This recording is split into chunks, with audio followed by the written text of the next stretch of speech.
First at 5. From the University of Florida's College of Journalism and Communications, you're watching WUFT News. There really isn't much out here to do, so to bring, something like this is pretty neat. Tonight on First at 5, Gainesville is renovating some of its parks, leaving some communities lacking a green space more than others. We bring you the impact on the community. Plus, North Central Florida has had 2 recent visits from the Trump family. Why South Florida is next. Good evening, I'm Chris O'Brien. And I'm Daphne Kraus. We begin in Gainesville, where 3 East Side parks are closed, leaving people to travel across town for a green space. WUFT's Valentina Cruz joins us from the newsroom with news of a light at the end of the tunnel.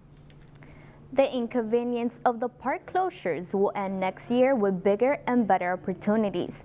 3 parks will be renovated and a 4th one, a new one, will join the mix.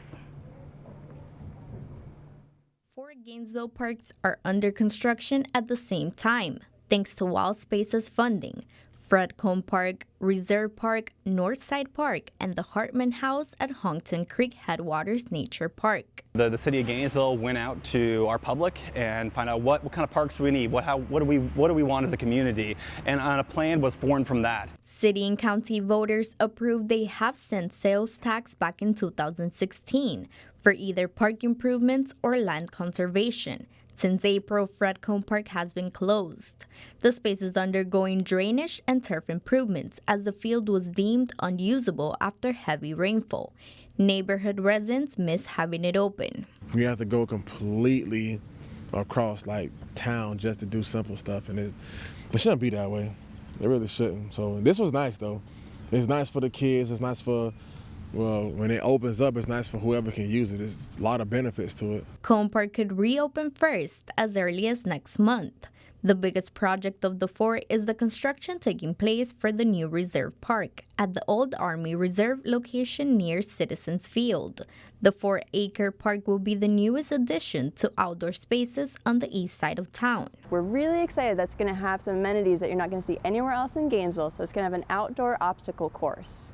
So that's one of the highlights. In addition to obstacle course, picnic areas and a fenced community garden are expected. A ribbon cutting ceremony could come in January. Wild Spaces and Public Spaces will also pick up the tab for a nearly $2 million renovation of the Clarence Kelly Community Center in Northeast Gainesville. That project will shift from design phase to construction phase sometime next year. Reporting live from the newsroom, Valentina Cruz, WUFT News. Thank you, Valentina. If you took a step outside North Central Florida today, you would have noticed a pretty big change in the weather. It was so much nicer out today. There's some wind, cooler temperatures. It really felt like fall, Chris. It really did.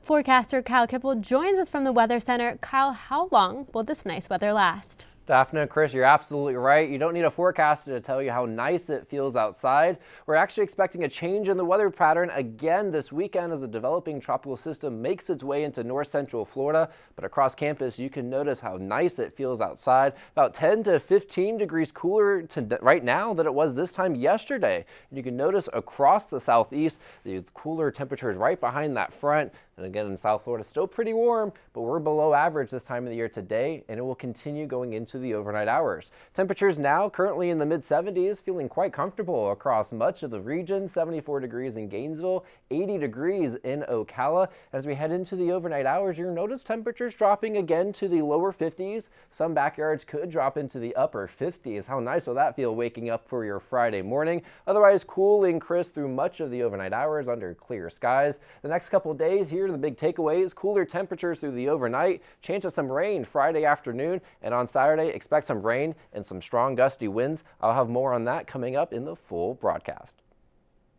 Thank you, Kyle. Police are searching for a hit-and-run driver blamed for hitting teenagers walking near Micanopy yesterday evening. The crash killed 14-year-old Hannah Brown and critically injured one of the other 2 teens walking with her along County Road 346. The Florida Highway Patrol says a vehicle hit them from behind. FHP is looking for an early 90s Ford truck or Bronco with damage to the front grille and a missing left side mirror. Anyone with information is urged to call FHP or Crime Stoppers.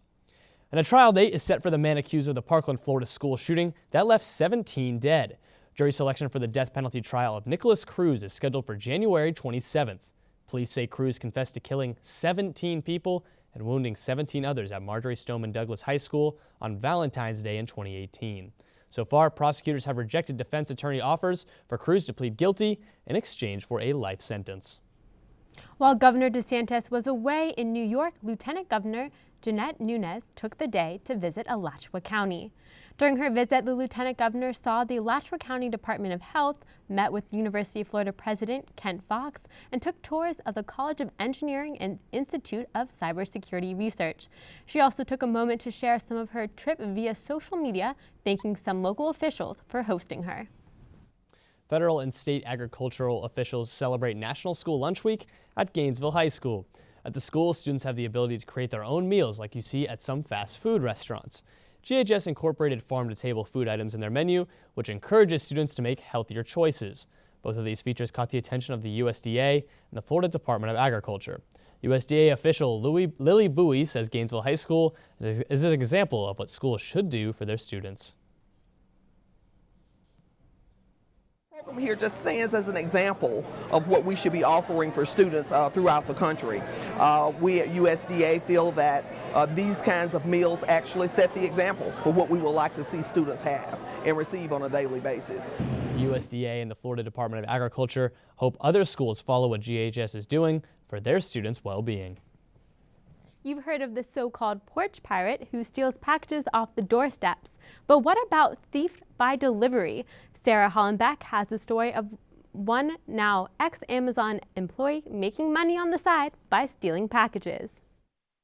Every day almost I order off of Amazon and I would be furious, absolutely furious. Pamela Wright, like so many of us, relies on Amazon for deliveries, both personal and professional. So I get the text alert as to when they're being delivered. They actually take the picture, the box is on the porch. But several packages coming out of this St. Pete Amazon warehouse never made it to their intended doorsteps. Police arresting this man, Daniel Enrique Garcia Zambrano. Officers say he worked as an Amazon delivery driver in St. Pete, but instead of dropping off several expensive appliances and electronics, he brought the items to his home on Serrano Court in Tampa. In total, more than $6,000 in goods. I think that's insane. That's insanely crazy. Investigators say Zambrano kept some items and sold others using his wife's OfferUp account. I would like lose my mind right now.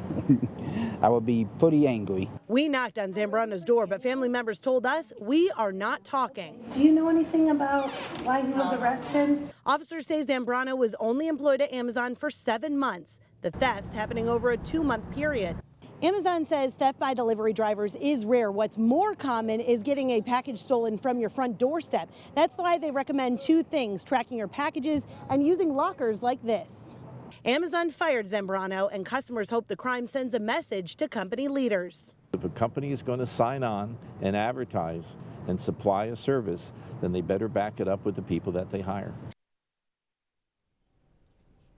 St. Petersburg police arrested the former Amazon worker. They say Daniel Zambrano is facing charges for grand theft and dealing in stolen property. October's workshop topic for the Community Council Against Substance Abuse is the understanding of youth substance abuse use in the age of social media. During these monthly workshops, CCASA raises awareness on the importance of mental health. Today's topic introduces tips to help parents recognize if their children are consuming substances, especially during the opioid crisis.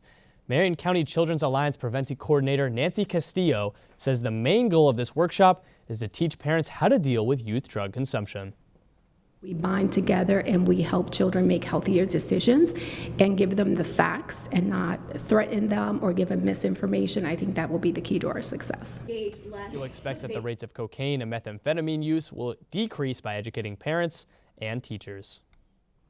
While North Central Florida has had 2 visits from the Trump family within the past 2 weeks, President Trump and many world leaders will be in South Florida in 2020.